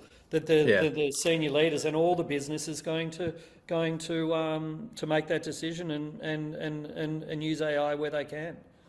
So question from Claire: do you think Oz has that market to do roll-ups of EBITDA 20 million plus? 100%, yeah. Lots of them. You'll be surprised. There is a lot of capital that wants to go into private equity. We're doing, there's $100 million crane business, which is I'd never heard of the town in middle of Queensland. And whilst they are a lot of that town, and they're really trying, it's quite interesting in the process, they're actually wanting the town to take some of the equity in the business. So part of our transition is we're trying to work out how the town can benefit from the business, because it is a lot of that town, let's be honest. It employs a lot of the people in the town. So, how can the council benefit from the business so they can build, they can renovate the pool and keep it open. And, there are these services, the Rotary Club, all these, this is the thing about these towns, and why this is so important is because otherwise, if these guys retire, what happens to the town? Yeah. Someone from Brisbane comes in, buys the business, and then the town's left with, okay, maybe it employs the crane workers and things like that, but a lot of the office stuff that'll be relocated to somewhere else, and that kills the town. Well, I thought the interesting part about the model that and why I did the introduction to you is, I think, I really like I suppose the thematic from their side of keeping the legacy alive of the business. And, one of the best ways is with the existing team members to facilitate that. But also you realize that for the majority of business owners, the process of going through a traditional business broker or, going through an exit process just scares the shit out of them. All they want to do is just build their business or, be with their family, they see this as a world that's sort of outside of themselves, and that's why they often will choose just to shut down rather than going through it. Yeah. So it's a simplified model to allow that process. You raise a very interesting point as well, in that you've got families where either the husband or the wife have built these great businesses, and then they've had children. Let's say 2, 3, 4 children. I don't know. I've got 4. I don't know if there's anyone else on the call with 4. Too many, especially in school holidays. And what happens to that business at the end of that? It causes so much friction. And there are a lot of the accountancy firms, they have people who deal with the families and trying to negotiate and understand how that succession looks. Well, this is one of the cool things we've sort of stumbled across is we can actually help them, because we can actually help them sell the business to the staff and potentially one child who wants to stay in. And so it's a way of them being able to disassociate themselves with the business, sell it, everyone gets their money, and then that one child that really is keen and is really into the business and has been there for many years and worked in it and is really integral to the business, they can come back in. So it solves that problem and the fights, which is a really interesting way. We didn't think about it at the start, but we've stumbled across that lately. Claire's asked another question. Do you acquire from direct outreach to the local business owners rather than going to the brokers? Claire, we've only just started. So we're on word of mouth and business brokers, and we'll talk to anyone about anything. I mean, we haven't started that direct outreach. We've only just finished our first transition, and we've got about 29, 30 in the pipeline of ones that we're starting to look at and do. But we haven't yet. But if you know anyone, please tell them to reach out to me. There is no shortage of inbound of companies and deal makers speaking to Giles. That is for sure. Well, mate, we'll wrap that up there. Thank you very much for your time tonight, especially during school holidays. I love it. I love school holidays. But no, thank you, Stephen. I just wanted to say, without Steve, as he said, we met at the Robbie Williams concert, but we walked very similar paths with Investec, and then we've sponsored through Rocking Horse and now through Voluup, Wholesale Investor. And I wouldn't be doing what I'm doing now without his conferences and what he does in the network space. So it's always a great pleasure to speak here on these. Thanks, mate. Appreciate that. I'll make sure to include the details for you in the follow-up email. Perfect. Thanks. And now to welcome Marcus. We're 5 minutes early, Marcus, which is very rare for any event that I personally run without my team keeping me to a strict time. So, mate, I'm going to hand over so Marcus, I'll let you give a bit of a background to you, but I'll tell you how sort of this come about. When the announcements got made, you guys would probably know we do a lot with Prime Financial. I'm big supporters of theirs. I've been impressed by what Simon's done with the business, and I work closely with Nat, who's the COO. And first person I thought to reach out to, I said, Nat, who do you have internally as the best person to speak to about what these changes could mean for investors and business owners? And the first person she recommended was Marcus. So, on that note, Marcus, I'm going to hand over to you because I know you prepared a bit of a presentation. Thanks, Steve. And no pressure there, but they're good to continue business with you as well. So thanks for your support. I'll just share the presentation and then we can go from there. So just a bit of an agenda item, yeah. So I'll give a brief introduction on myself and Prime and what we do in the advice space. Give an update on the proposed federal budget changes, which I'm sure most on the call are well aware of. But since they were announced, they've already been changed. So we'll see how that works out. The different structuring opportunities, what we're looking for in terms of whether you're a high net worth investor or not, and then some key takeaways that everyone can take away and look to the future. As per any advisor under the registry, everything that I talk about today is obviously of a general nature. So really important to understand that everything is not based on your own particular circumstances. It doesn't take into account your objectives, and it is very much general in nature. Now, obviously, if you need personal advice, potentially after this presentation, there are avenues for that as well. Quick introduction about Prime, our business. Some of you may have seen us at some of the other events that we've presented at over the last few years. We're a listed company. We've got over 200 people. We're based mainly in the eastern seaboard of Australia, but also around the world, and manage close to 2 billion in funds under management. Prime has been around almost, in a couple of years, it'll be 30 years.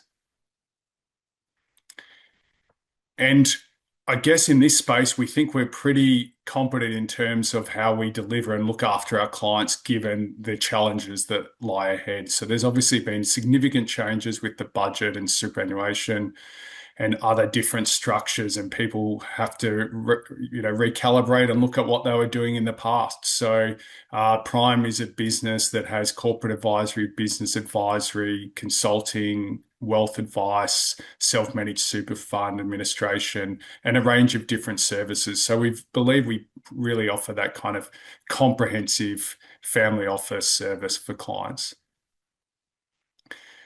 And a brief introduction on myself. I'm a partner and wealth advisor, been an advisor for over 20 years in the industry, worked at Prime, it's over a decade as well.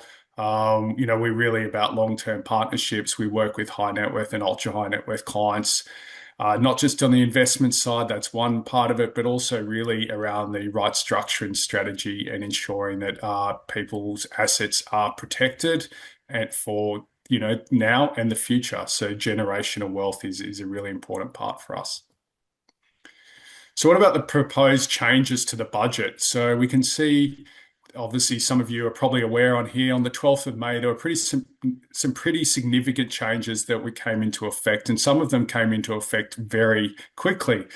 So negative gearing, I won't touch on that too much today, but that change came in effect straight away. So that's really obviously in terms of property, into existing properties that has kind of been outlawed basically from now on and not eligible unless it's for a new build.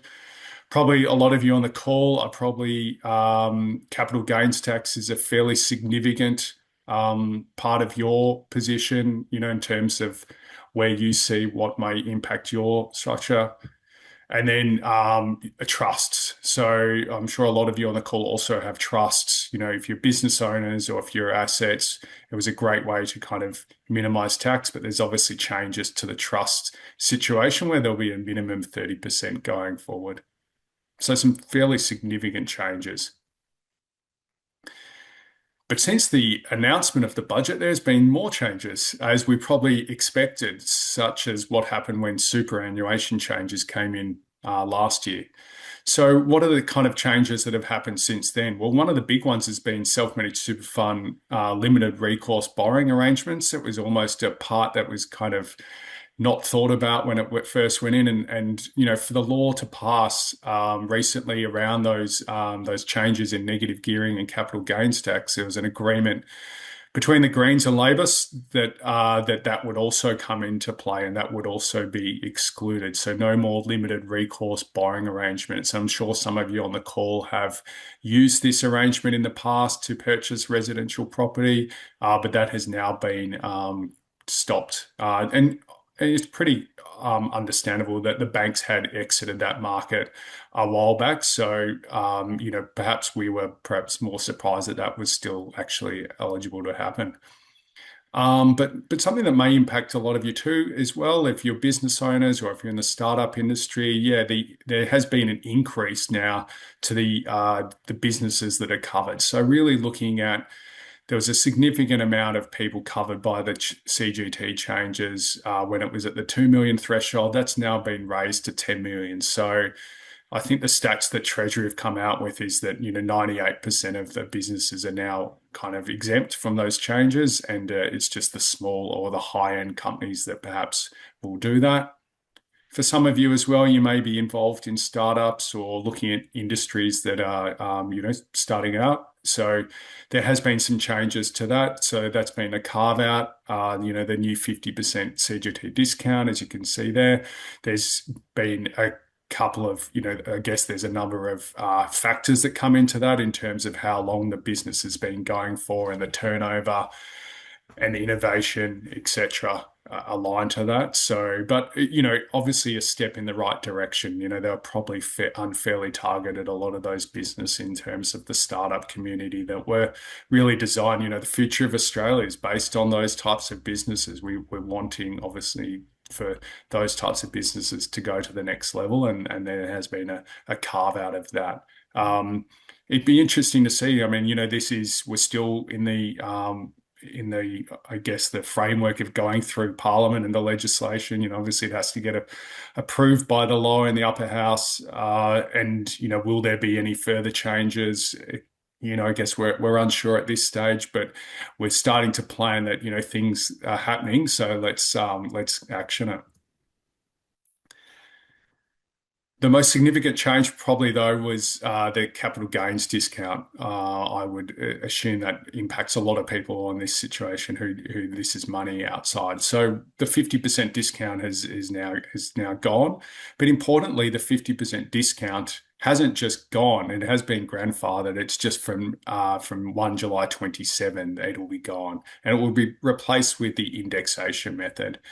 And so what we're seeing there is that you know, indexation method, there's been a bit of description around, you know, what that impact has on investing or what type of investments you may choose or invest in the future. So we'll see that play out, but it's all based on how the inflation level is enacted and how that looks from a long term. But yet, in essence, from a high level, there's potentially, you know, most people will potentially pay more capital gains tax in the future on an asset when they come to sell that asset. Okay. And pre-1985 assets, so that might be, you know, that's only relevant for a very small amount of the population. But, you know, once again, that kind of is grandfathered. And then from then on, from 1 July 27, it goes to the indexation method. So quite simple to understand from a point of view in terms of what happens, but how can you prepare yourself?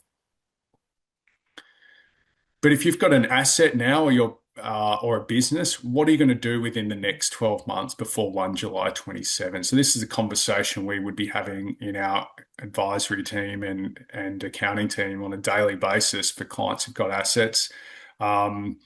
the description about, looking at what you do with those assets. Do you sell them? Do you hold? The number one thing I think is that, look at the potential of that asset. Look at the underlying investment. Is this an asset that is going to grow in value considerably in the future? And capital gains tax is a means of showing that you've done well and you've got a profit from it. Is this an opportunity to look at the structure that you're doing? Is this an opportunity to exit your business now? Like what are the situations where it becomes viable or not? And the other thing to note there too is that if you're to make these changes and everyone else is looking to make these changes, that there may be a run on asset sales, and you may be selling in a depressed market. I guess we've already seen post the budget that property markets have come off in terms of value. You've certainly seen a slowing down of auction and clearance rates. That's across the board. But when that happens, does this provide opportunity too? That's what our team is always looking at. This is when there's a fallback in assets, is an opportunity to buy as well. So you've got to be really cognizant of what your objective is and what you're wanting to achieve in the future. Discretionary trust, the new tax of 30%. So most of us are well aware that a lot of private businesses out there own a trust, and they use that as a way of distributing income from their business. And in the past, it had been a very tax effective way, and they were able to distribute income to low income earners, perhaps to reduce the amount of tax they had to pay. And they were, and sometimes able to use it, have a beneficiary that was a company to distribute those franking credits and have a tax offset. So really tax effective way of taking money out of your own business. But that's kind of changed in terms of, the 30% tax will be eligible at the trust phase. So you're kind of having a minimum tax there, and then you've got to look at what the right structure is going forward. Another change, though, to that was testamentary trusts that were initially part of that now have been excluded from that arrangement. So obviously testamentary trusts are more of a estate planning mechanism that we see more and more of these days, where people are using it to control what assets they have.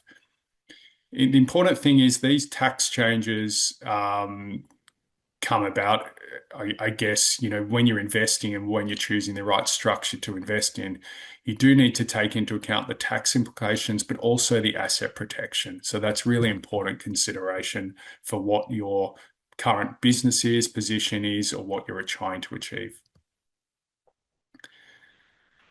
What's the window in terms of when we can do things? So the restructuring window, we've got a few years to look at that without triggering a tax issue. So, the discretionary trust is probably a main one here. We're waiting to, obviously, you wouldn't be doing anything right now until that's passed legislation, but you need to start preparing that, and you've got a 3-year window to look at if you do change the structure of if whether trust is the right thing for you going forward. And then if you don't do anything, then you just pay the tax. Okay, so that's basically the situation. And then the rollover window kicks in, and then it closes in 2030. So from 2028, you'd be paying that tax, but you still have the ability to look at what you do then. Okay, so in terms of the different options to investing in Australia, it's pretty simple. We kind of have the 4 key ways that you can invest, and nothing has really changed in this avenue. Perhaps it's made some structures look better than others, though. So as an individual, you can invest in your own name or in joint names. The tax is at your marginal tax rate. Tax on capital gains is at your marginal tax rate. And now the capital gain method is via indexation. Okay, so that's the scenario there. It's the same for a trust, but the minimum tax rate now on a trust is 30%. The minimum tax rate on capital gains is 30%, and also subject to the indexation. For a company, 30% and 30%. Obviously, this doesn't take into account any tax offsets or tax discounts.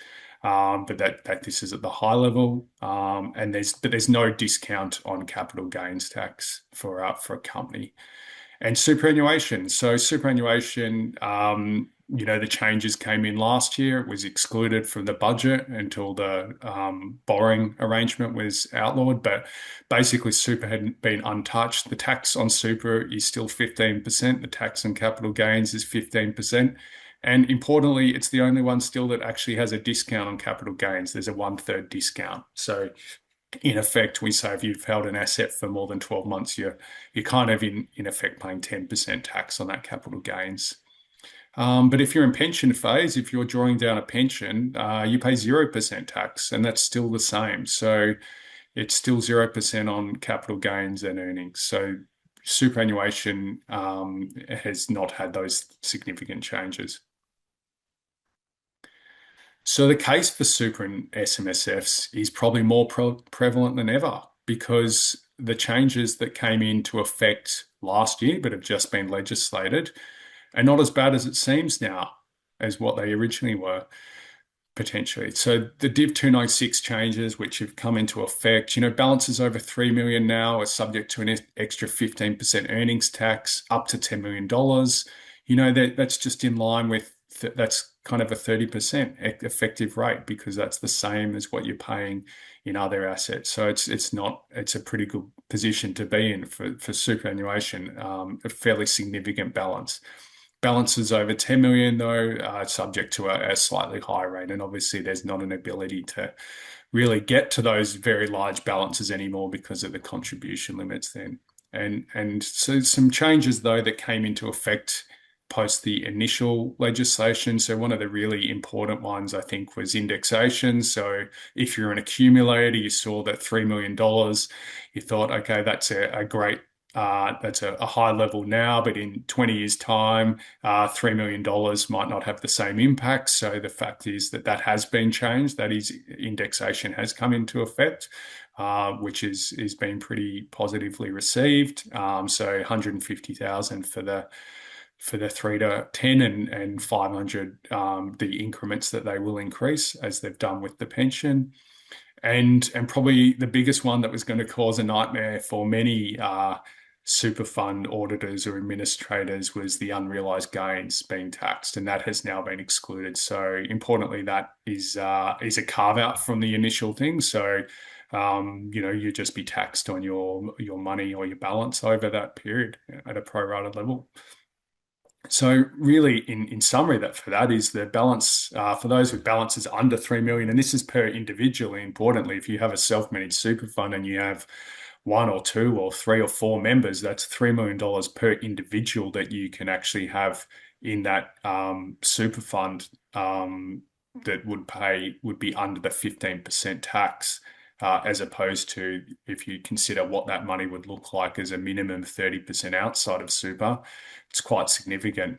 And for money in pension phase, there's up to 2.1 million as of 1 July as well. That will remain at 0% once again per individual. So pretty compelling case for super and self-managed super funds especially, which give you obviously more control and the ability to invest in the areas that you want to invest in for generating and growing your wealth. I mean, the case for super is compelling from a tax perspective. The biggest thing I think with super, though, is the access. So it's important that you understand that you can't access your super until you reach at least preservation age, which is currently age 60 and are retired, or if you're still working, that's 65. So it can be a significant time to wait.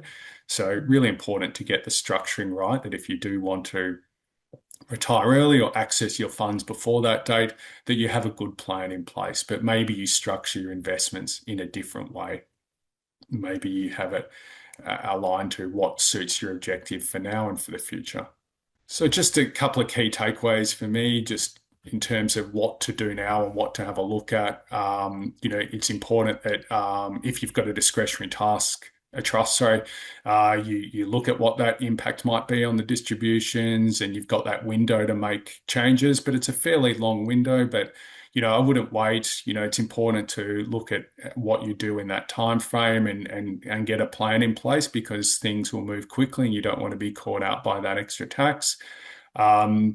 Another thing about it is, if you've got a property or other assets, it's important to look at valuations, because that will come into effect what you're looking at from a period of time. Like obviously capital gains coming in from 1 July 27 will have an impact on what the valuation of your investment is prior to that. So that's quite important for anything that's not market linked, or obviously that's anything that's on the market or on the ASX or international equity markets is daily priced. But anything that isn't, like a private asset or a property, well, then obviously you need to look at how you're going to do that.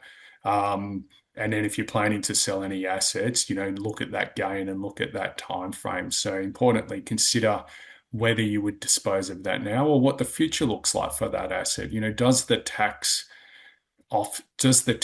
that you're going to pay, yes, it may be more, but is it offset by the fact that you're actually going to get a high gain from that investment? Do you want to be selling when everyone else is selling? That's a really critical part, because I can imagine there'll be a flood of people trying to sell their assets in the next 12 months. And it's important that this could be an opportunity for investing as well. So important to stay the course. But our takeaway has really been, seek advice for your own situation on what's the right structure. Is this about you? Are you looking to build for the future generations? Are there ways that you could have your growth assets and your income assets in different structures?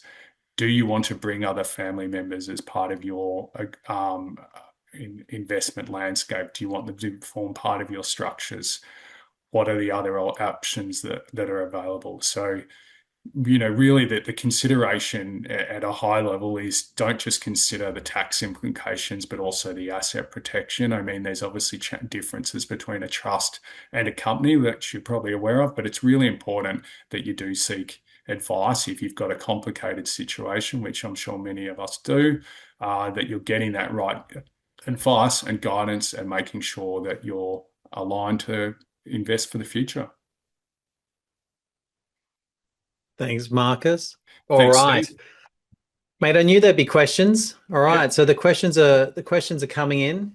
So feel free to write through. We'll do our best to go through all of them. So the first question off the bat is, what might be the alternative to testamentary trust going forward? Well, testamentary trusts have just been carved out, so there'll still be an alternative going forward. I see them still having a role in how they play out. They're certainly set up, though, from an estate planning perspective. That's more looking at how you would actually pass on assets and control assets for the future.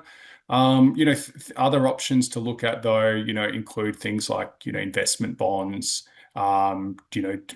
different, bring people onto part of their other trusts, but yet testamentary trusts still have a fairly significant role playing going forward. Cool. And if you cannot contribute further to your super, what is the answer for those with family trusts with a bucket company structure? Do you move all trusts into a company and accept the 25 to 30% tax rates? I think that's going to be the number one question that clients ask in the next 12 months is, once this passes legislation, do I hold that investment in a trust or a company? It probably goes back to my last point then, with they serve two different purposes sometimes. So from a tax perspective, potentially it might look better to have some of your investments in a company in the future, remembering there's no capital gains. But from an asset protection perspective, you are on the hook for a company. There's not the same level of asset protection that goes on in a company situation. You can be that can be form part of it. So it's really important, I guess, to get that advice on your own situation as to whether that suits going forward. Yeah, but that will probably be the number one question that people are looking at. Anyone who's got that set up, do I hold it or do I keep it? Or do I change it? Yeah. And then, sorry, I forgot to add to that. How does the restructuring window work in that context, and does it provide rollover relief? Yeah, well, that's what we've been told. Now, the legislation hasn't been fully committed, but the understanding is that there will be rollover relief. So there won't be like generally, if you change the structure of an asset now it's a change of beneficial owner. It would trigger a capital gains event, but the understanding that we have so far is that that will actually not occur, that you will be able to change it out of a trust situation into a different entity without triggering capital gains tax in that rollover period, that 3 years. I suppose like this, I sort of mentioned it earlier, and you touched on it as far as the unrealized gains has sort of been taken off the table, but obviously you mentioned about sort of balances over three. Do you think, I said, I highlighted that my observation is that at least once a year, there's an attack on certain areas around this. So do you have any sort of expectations, or is there any sort of insights you can give of, are they likely to make additional changes to SMSFs? And sort of tax, because you obviously mentioned that in the presentation, like what is the likelihood that they could have a further tax grab at SMSFs? I really hope not. Yeah. To be honest, I think they've had a pretty hard go at SMSFs, I think, and superannuation just in general. And now it's probably at a place where it's maybe, obviously the people who've got a higher balance have to pay more tax. Do I think potentially that there may be a tax on pensions in the future? Maybe there'll just be a flat 15% on super on the go, potentially. I'm an accumulator. I feel like by the time I retire, there's not gonna be tax-free super. Like that's just my mindset. But I still think it'll be the best tax structure that exists. I still think the government is aligned to the fact that they want a self-funded, invested retirement landscape, because we can't afford to fund the retirement phase for individuals in the country. We have our superannuation system is the envy of the world, of a lot of countries. And the reason for that is because we are self-sufficient in terms of a lot of us can do that, can do so. The government's got a big issue in terms of paying out welfare from the age pension. So I guess the less, the more people have in their super and the better they've got in a position, then the better off we'll all be. Do I think there'll be changes though to super, Steve? I'm not going to sit here and go, like, I've been in 20 years. I think, there's probably been 1 or 2 years there hasn't been a change to super. So, Yeah. but I still keep coming back to the point, do I still believe in it? And will I put my money in there and will I grow my wealth? Yes, 100%. Like in terms of that, will I put my, for instance, potentially, are your growth assets going in there? Are your investments for the future going in there? Yes, potentially. It's a better tax environment than anything else that exists. But in order to do that, you've got to give up some access. Yeah. And then someone's asked about the paying of stamp duty. Has there been any sort of carve-outs for that at this stage, or has there been any commentary about the sort of if there's a transfer from a sort of trust into a company? Yeah, as far as I'm aware, there hasn't been anything to detail that there'll be any issues with changing the allocation of. So my expectation would be that you wouldn't have to pay stamp duty and there wouldn't be a change in tax at this stage. But it hasn't been formalised yet. We'll wait and see how that passes legislation and what bill gets through, and then what actually impact that has on us. Yeah. Yeah. And the other one I was just going to say, is there any other signals that you're sort of hearing, or from just, your colleagues or people sort of close to it, about any sort of further, I suppose, carve-outs, around, I suppose, startups, or the investment in startups, etc.? Yeah, so I mean, obviously we saw that there was that change to the startup or businesses that had a lower turnover. So I think initially the government probably didn't take into account, we're probably all aware of this, they probably didn't take into account the impact this may have. And I know, Steve, you told me that, you've been receiving calls on a daily basis, people who started their own business and were worried about what this impact this would have on their equity plans, or, as we know, a lot of people go into those businesses and forego salary to have equity and Yeah. see the upside. So yeah, thankfully that has been reduced down to businesses that have got 10 million in turnover. So I think that's a step in the right direction. So hopefully not everyone's leaving today and going overseas to start their business scenario. I still think it's a pretty good place to do things, but yeah, I would expect. I think internally we potentially think that there may be some more watering down of that side of things in terms of that wasn't the area that they were targeting.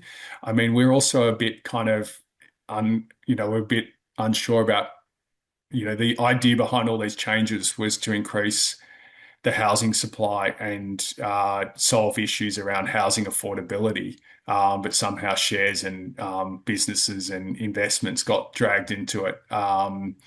So maybe there'll be some more changes in regards to that because, some of those changes, don't seem to have an impact. Well, so far it seems they've been successful in bringing property prices down and taking investors out of the market, judging by the clearance rates. Yeah, and there's no doubt. So our clients, and like a lot of clients on the call, a lot of become a bit scared of investing in property. As I said, clearance rates have really fallen through the roof, especially if you're an investor. And the other implication of that is, yeah, great, you can negatively gear into an investment property per se, but then what if you want to actually sell that property? Who is your end market? You can't then sell it to another investor because they can't negatively gear into that property anymore. So it's like we just kind of doing this to sell to a first homeowner buyer, which obviously your market is smaller. So yeah, it's your property investing. I'm not saying it's like a closed shop or anything like that, but it's certainly interesting to say, okay, well, is having all your money tied up in property, if that was your inclination in the past, is that the right way forward? Are there other assets? Are there other ways you can actually invest in these types of assets rather than just through, buying a residential property and negatively gearing it? Someone's asked, what are the implications of sending savings into investment accounts they've mentioned Dubai, but other countries as opposed to Australian SMSF? Interesting question. So I guess if you're sending savings, it depends if you're a resident here. So first and foremost, if you're a resident and you're taxed, you'd be taxed to the, like you would be in Australia, I assume. Like if you're a resident overseas and you have money in Australia, you're kind of got the non-residence tax. To own a self-managed super fund, you need to be a resident of Australia. The important thing, I guess, to say is in terms of having money invested, I don't see that as any different to, it depends on what structure you're going to invest in. So we invest through any structure at the moment. I mean, a lot of us would own international equities or international cash or fixed interest within our entities within Australia, and then we're just taxed the same way. So yeah, it really depends on, I guess, how you hold your assets. So I suppose a final question, because we're just about on time, is that, typically when this sort of stuff happens, I know there's always there's the what you speak about publicly, and then there's the conversations that take place. Like whenever you've done sort of presentations like this, and then people have sort of been having those sort of private conversations with you. If there's anything you sort of haven't covered, that you think would be something important that people should be thinking about, whether they're a founder or an investor, what are those sort of conversations that have been brought to your attention? Yeah, I think the biggest thing that people are looking at, Steve, in these the conversations around, are there ways that I should, what's the best way to grow and accumulate my wealth? Okay. What is the best structure to do so from a tax optimization perspective, from an asset protection perspective? And then how does it align to my objectives? So for instance, if you're going to be taxed at a higher rate within individually or through a trust, and that's the way you've done things in the past, is there a way to, bring along other family members or generational wealth, or have those discussions earlier, or help them with other assets or bring them into your super fund. They're probably the conversations we have on a daily basis with clients now is going, well, if you're going to be taxed at a much higher rate now than you were in the past, and all the monies in the wealth is aligned to what you've got, then perhaps we have a look at, is that the right structure for you going forward? And if you've got a significant amount of money, Steve, I think the important thing is too that, and what I talk to clients is, do you think you're going to spend all that money in your life, or is this for the next generation? Because it is going to be harder for future generations. So can you create a mini family office, a generational wealth plan, a generational structure that fits in line? So they're probably the things that we discuss the most with clients. Clients coming in with their current situation and going, okay, I'm here, but what does the future look like? I still want to control what I invest in, but I want to make sure that I get this right. Got it. Well, Marcus, I was just going to sort of comment, one more comment someone's made. Said in Singapore, we're already seeing some AU companies looking to flip their biz into Singapore. I've had people mentioning about that to me as well.